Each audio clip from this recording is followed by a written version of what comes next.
முதலமைச்சர் இல்லை, நம்ம மாநகராட்சி 2010 எல்லாத்தையும் டெஸ்ட் பண்ணுவாங்க. விருதுன்னா சும்மா கொடுக்குறது என்னென்ன டிபார்ட்மெண்ட் இருக்கோ அவ்வளோ டிபார்ட்மெண்ட்லேயும் அவங்க செக் பண்ணி நம்ம முதல் வந்ததில் 2000 கிடைச்சிருக்கு. இது பொறுத்தவரைச்ச மாநகராட்சி ஆணையாளர், நம்ம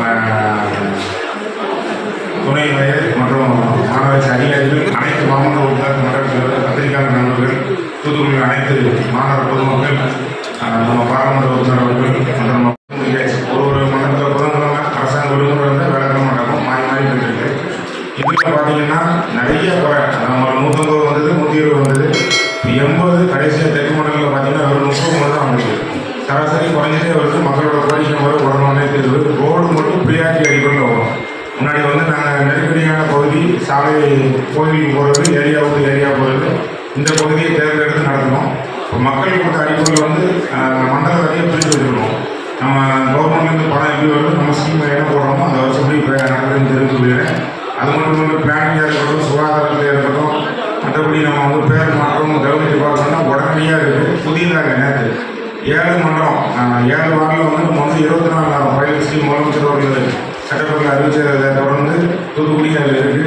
உள்ளாட்சித்துறை அமைச்சர் ஆணைக்கான பல்வேறு கடன்கள் நடைபெற்று சோதனை அடிப்படை நடந்துருக்கு. இதில் வந்து யாருக்கும் உங்களுக்கு சுப்ரியா பார்க்கனா தெரியும். 4வது வார்டு இருக்குது, 10வது வார்டு இருக்காங்க. அதில் வந்து 5வது வார்டுக்கும் தண்ணி வருது, 11வது வார்டுக்கும் வருது.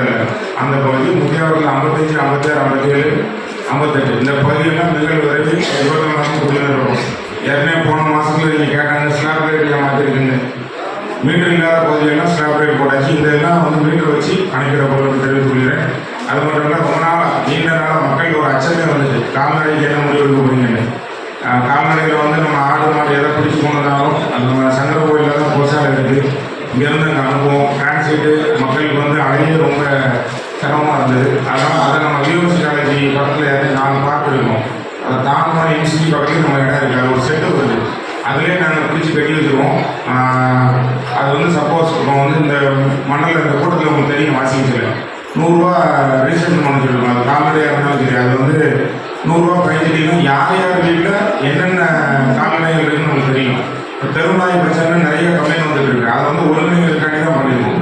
அப்புறம் தூத்துக்குடி வந்து ஏற்கனவே வந்து நாங்கள் 2,500 நாய்க்கு கருத்தடை, டிராபிக் ஊசி எல்லாமே போட்டிருக்கோம். அதையும் போக தெருநாய் தொல்லை அதிகமாக இருக்குன்னு மக்கள் பயப்படாங்க. அது ஒரு சின்ன அடையாளம் மாதிரி வாக்கில் ஒன்று தொங்க விடலாம்னு ஐடியா பண்ணியிருக்கோம். ஆணையாளரோட டிசிஷன் பதினேழு நடைமுறையில் வரும்.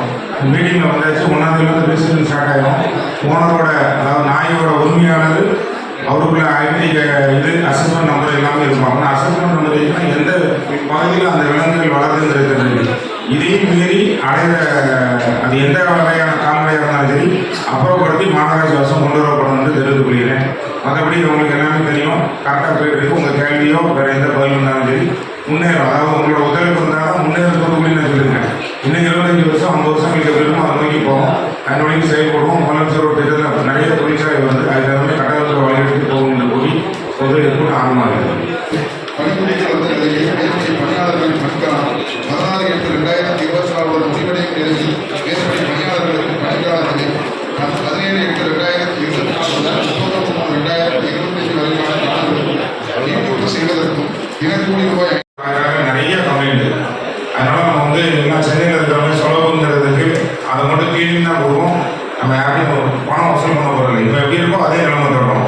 அதுதான் 19, 20 சேர்ந்தது. அது சம்மந்தமாக வேற கேள்வி கேட்டீங்க. மேயர் அவர்கள் பவர் உங்களுக்கு தெரிஞ்சிருக்காருங்க.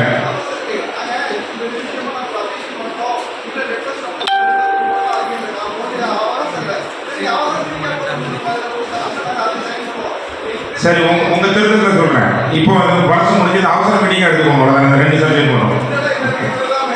இல்லை இல்லை இல்லை இல்லை அந்த 2மே பத்திரிகையாளர்கள் எல்லாருக்கும் தெரியும், பொதுமக்கள் எல்லாரும். அந்த பாத்ரூம் வந்து நிறைய முயற்சி பண்ணாலும் சில தேவையில்லாதவங்க வந்து அதில் வந்து சில பாட்டெல்லாம் வச்சுட்டு போகிறாங்க, அனைத்துவருக்கும் தெரியும். ஆனால் உடனடியாக அதை முடிவு எடுக்க வேண்டியது. நான் அடுத்த ஒரு 30 நாள் வந்தால் 30 நாள் போயிடும். அதனால் உங்களுக்கு டேபிள் அஜெண்டா தெரியும்.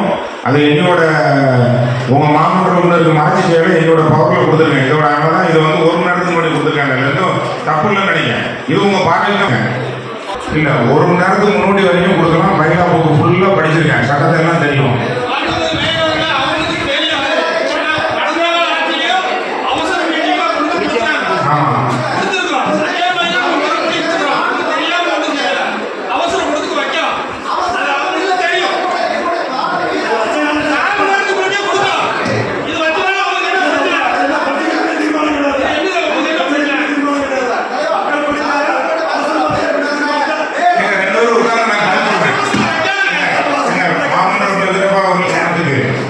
இதில் வந்து உங்களுக்கு வந்து சொல்லியாச்சு. அவசர கூட்டம் என்னன்னா உங்களை ஒரு மணி நேரத்துக்கு நோக்கி வரச்சு இந்த மாசத்துல உள்ள சாதாரண கூட்டம் நடந்துகிட்டு இருக்கு. இதுல 2 அடிஷனல் சப்ஜெக்ட் கேட்க சேர்க்கறதுக்குள்ள பவர் இப்போ இங்கே வந்தே உங்கள்கிட்ட வாசிச்சு போயிருக்கலாம்.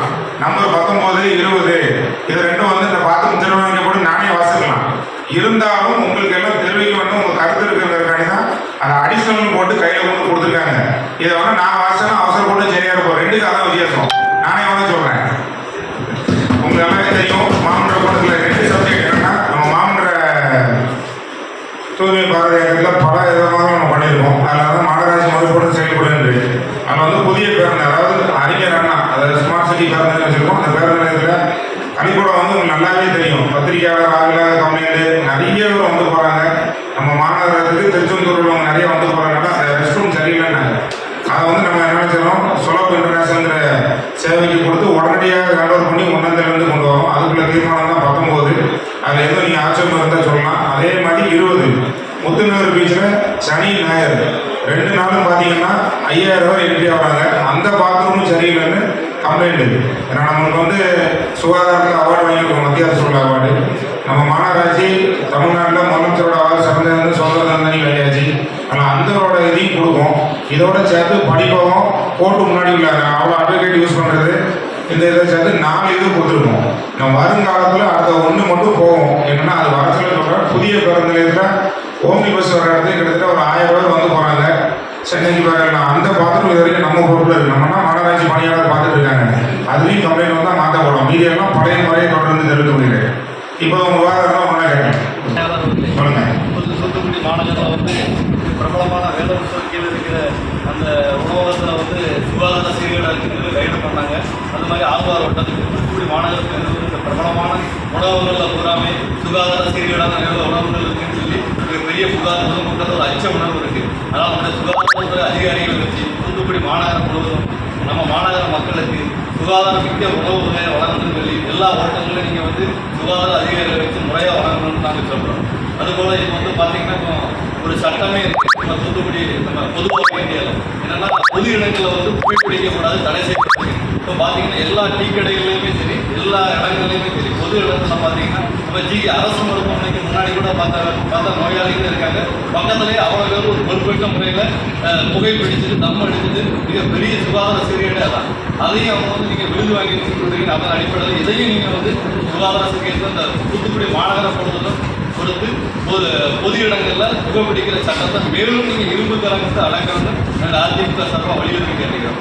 அதுபோல் மேலவே இந்த கடந்த சுதந்திர தினத்தன்று நம்மளுடைய தூத்துக்குடி மாநகராட்சி சார்பாக அதுவும் குறிப்பாக இந்த தலைமையில் வந்து கொடியேற்றல்னு சொல்லி ஒரு பெரிய சர்ச்சையாக தூத்துக்குடி மாநகர மக்கள் கேட்டாங்க. அதுக்கும் நாங்கள் அதிமுக சார்பாக கடுமையான கண்டனத்தை தெரிவிச்சுக்கிறோம். வணக்கத்தில் மேயர் மாநகரம்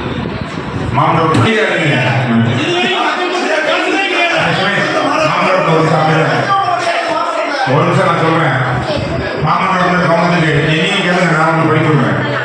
15ஆம் தேதி நானும் ஆணையாளர் வரணும். அவர் 3 கருத்து சொன்னாரு.